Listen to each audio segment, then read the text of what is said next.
Welcome to the On the Clock Synopsis, where I try to explain something in around 3 minutes with the help of my magic whiteboard. Today I'm covering the donor party, so let's get started. In May of 1846, a crew of 32 men, women, and children set off from Independence, Missouri in the call for Manifest Destiny.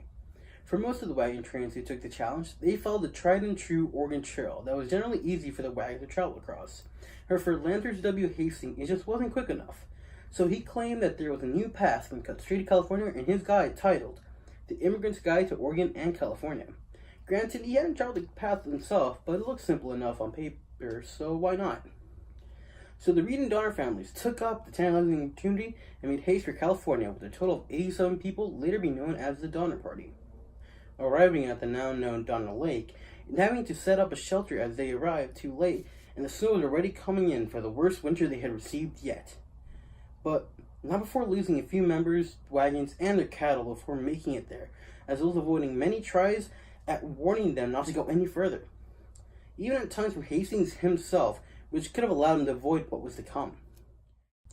And here at the lake, you reach the party struggle to survive over the next 4 months, making cabins, lean-tos, and tents that multiple families would have to cram into. By the 15th of December, knowing that something had to be done, a group of 15 people took the mission of traveling 100 miles to the next fort to ask for rescue, and they took off the very next day, being known as the Forlorn Hope.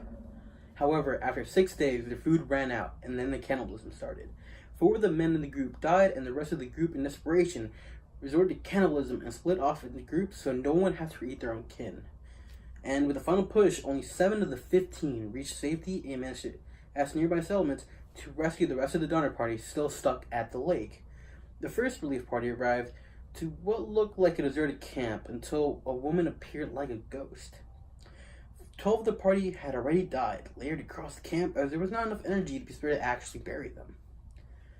Nearly everyone of the 48 remaining members were barely clinging to life, and with many having gone crazy. The first relief party left with 23 of the members, but 2 of the children died on the way back to safety. Now, the second relief party then came to the lake to find clear evidence of cannibalism had been taking place since the first party left. Leaving with the remaining 17 starving members, they were caught in a blizzard, and when it cleared, the rescue team took 3 of the members to go look for food that had been stored up ahead, and the remaining members stayed at the camp that would later be known as Starved Camp. The third rescue party came next to take the children and those who were strong enough to go with them, leaving an infected George Donner, his wife Tamsin Donner, Miss Murphy, and Louis Kesenberg. When the fourth and final party came a month later, which was a salvage party to collect the jewelry and the money the families had taken with them, they found only Louis Kesenberg alive, with a pot of human flesh in the corner of his cabin, followed with the jewels, guns, and money strewn around the camp.